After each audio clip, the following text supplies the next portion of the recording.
1. Colombia obtiene una gran victoria contra Nicaragua en un litigio territorial ante la Corte Internacional de Justicia. 2. Turbulencias en las Fuerzas Armadas rusas todavía continúan tras la breve rebelión del grupo Wagner. Y 3. En nuestra sección Es Bueno Saber, y a propósito del Día Nacional de Francia, es decir, hoy, es bueno saber qué es la Organización Internacional de la Francofonía. Hablemos del Mundo es auspiciado por Teje Láser Oftálmica. Teje Láser Oftálmica, comprometidos con tu visión. For these reasons, the Court, by 13 votes to 4, rejects the request made by the Republic of Nicaragua that the Court adjudge and declare that the maritime boundary between the Republic of Nicaragua and the Republic of Colombia. Han escuchado ustedes a la presidenta de la Corte Internacional de Justicia dándole la razón a Colombia en el pleito con Nicaragua. Veamos rápidamente. Nicaragua, ¿qué es lo que pretendía en este proceso? Lo que pretendía es que la Corte le reconociera unos derechos sobre el mar que está sobre su plataforma continental. ¿Qué cosa es la plataforma continental? Es el territorio que parte, digamos, de la costa, ¿no? El país ahí tienes la costa y el territorio continúa bajo el mar, ¿no? De manera, en general, muchas veces de manera suave va bajando. Y eso se puede extender muy largo.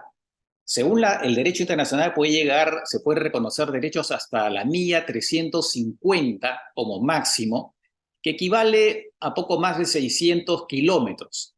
Y Nicaragua decía, ¿no? Bueno, nuestra plataforma continúa y por lo tanto nos tienen que reconocer derechos hasta el límite de 350 millas. Pero ¿qué es lo que sucede? Que esta plataforma efectivamente continuaba, pero llegaba a un punto en que desbordaba sobre lo que corresponde a la zona económica exclusiva de Colombia. Hemos hablado de lo que es la zona económica exclusiva. Es ese espacio marítimo que parte de la milla 12, porque hasta la milla 12 es territorio marítimo, y de la milla 12 a la milla 200, todos los países tienen lo que se llama la zona económica exclusiva, no es territorio. Es decir, que, por ejemplo, en particular, tú no puedes impedir que los aviones que pasan encima pasen por ahí sin tu permiso. Eso no lo puedes impedir porque es internacional. Pero sí es una zona donde tienes algunos derechos económicos, por eso se llama como se llama. En particular de pesca, son tus barcos pesqueros que pueden pasar por ahí, y también explotación gasífera y petrolífera. Y entonces, ¿qué es lo que sucede? La zona económica exclusiva de Colombia llega, por lo tanto, hasta la milla 12, partiendo del territorio colombiano. También la zona económica exclusiva de Nicaragua en un momento dado, pero los nicaragüenses decían, oiga, pero además de la zona económica exclusiva nuestra, está la plataforma continental, que también nos da derechos. Pero claro, Colombia decía un momentito, pero ¿y qué pasa con nuestra zona económica exclusiva? Entonces la Corte dijo, oiga, no se puede reconocer derechos basados en la plataforma continental si es que van a, digamos, morder o limitar los derechos de la zona económica exclusiva del país que está al frente. No se puede. Por lo tanto, no reconocemos esa protección nicaragüense. Y la verdad que nunca se ha dado, ¿no? Nunca se ha dado que se reconozca derechos que van a afectar, ¿no?, los derechos del país que está al frente o al costado, si se quiere. Bueno, y es una victoria realmente importante para Colombia, y además interesante porque Colombia, como en el caso del Perú, no forma parte de la Convención del Mar, ¿no? Pero igual las normas de la Convención del Mar tienen una aplicación prácticamente universal y ya tienen valor de costumbre internacional. O sea, ya es una norma internacional. Y bueno, eso es muy importante que se haya dado esa resolución, porque aclara un punto que podría estar en discusión eventualmente, pero que además, obviamente, para Colombia significa una gran victoria. Antes de pasar al siguiente tema, rápida mención. En estos momentos se viene desarrollando una batalla por la democracia en Guatemala. Hay un intento de la fiscalía de ese país y un juez de suspender la candidatura del señor Arévalo, que quedó segundo en la elección desarrollada hace 2 semanas. Pero se le han opuesto el organismo electoral y la Corte Constitucional, que han, digamos, desbaratado esa maniobra. Pero la batalla continúa.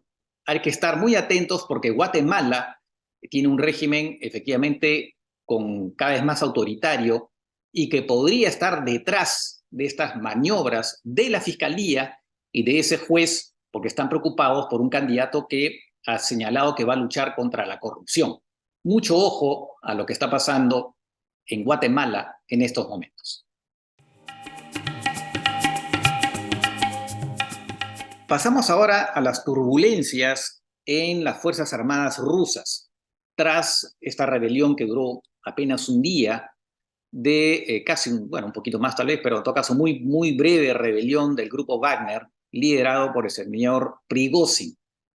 ¿Qué está pasando últimamente? Hay un general, Iván Popov, que comandaba las fuerzas rusas en el sur de Ucrania, en el frente del sur de Ucrania, pues ha sido destituido.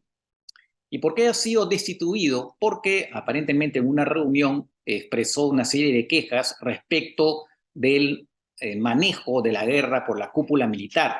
Y además dijo, entre otras cosas, que a sus tropas tenían que ser rotadas, que no había una rotación, que estaban muy cansadas, y también señaló que le faltaban algunos implementos militares, ¿no? Como para poder, por ejemplo, prevenir bombardeos de parte de Ucrania. Por esa queja es que aparentemente ha sido destituido.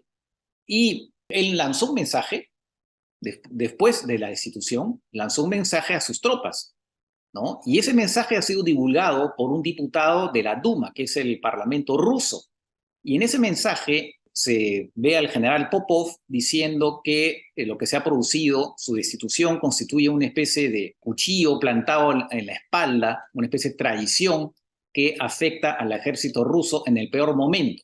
Y lo han hecho porque él se preocupa precisamente de que sus tropas combatan en buenas condiciones y además, digamos, que tengan todos los implementos necesarios. Este mensaje, por supuesto, ha generado revuelo.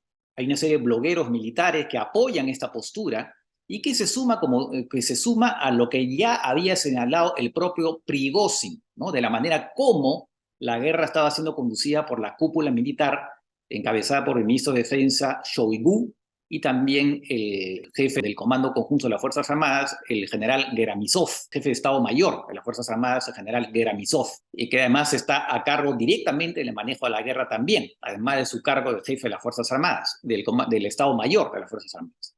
Y entonces estas críticas están ahí flotando, y el diario Wall Street Journal sacó una noticia diciendo que habían sido arrestados varios generales, ¿no? Que podrían haber estado de acuerdo con Prigozhin. Además, por supuesto, el arresto ya conocido del general Surovikin, que fue arrestado y cuyo paradero hasta ahora por lo menos se desconoce en estos momentos. Han dicho por ahí que está descansando o cosas por el estilo, pero no se sabe muy bien dónde está. En concreto, en estos momentos, en medio del ejército ruso hay bastante malestar, y si bien no se puede decir necesariamente que haya una especie de rebeldía contra el propio Putin, pero de todas maneras eso lo afecta indirectamente, porque simplemente es la cúpula que él ha nombrado y que mantiene la que está siendo cuestionada. Y obviamente eso tiene efectos en la moral de las tropas rusas. Si bien es verdad que los ucranianos no han podido avanzar como hubieran querido por el mecanismo defensivo instaurado por Rusia para justamente frenar su avance, de todas maneras, esto es una mala noticia para los rusos que eventualmente podría terminar favoreciendo a Ucrania y también, quién sabe, desestabilizar un poco más a Putin, cuyo poder, como se sabe, ha quedado un poquito sacudido, si se quiere, y esto, como digo, podría agravar su situación.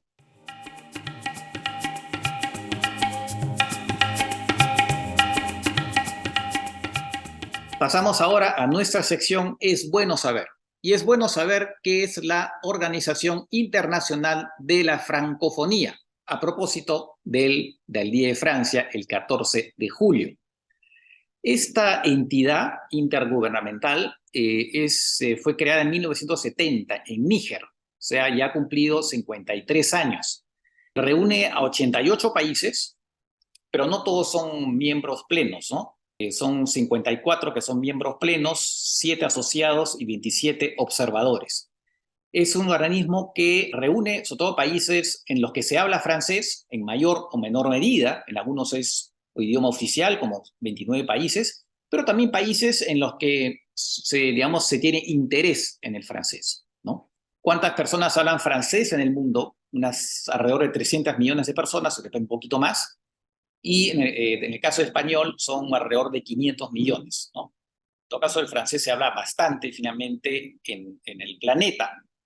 Ahora, ¿cuáles son los objetivos de esta organización? Obviamente promover el francés, pero no solamente, también promueve el plurilingüismo y la diversidad cultural, que es un tema muy francés, la diversidad cultural frente al predominio anglosajón en particular, ¿no?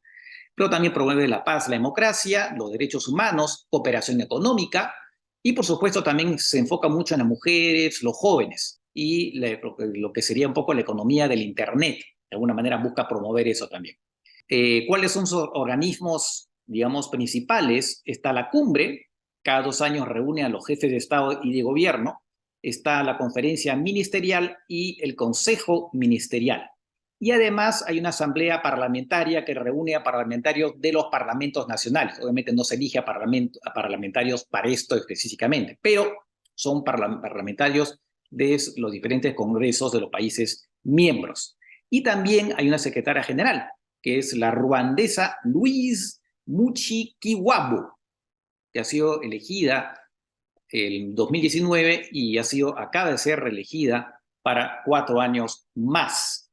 Es una entidad que tiene un presupuesto de alrededor de 71 millones de euros, más o menos, ¿no? Y obviamente eso le sirve para financiar proyectos de cooperación, en particular en los países africanos y otros menos desarrollados.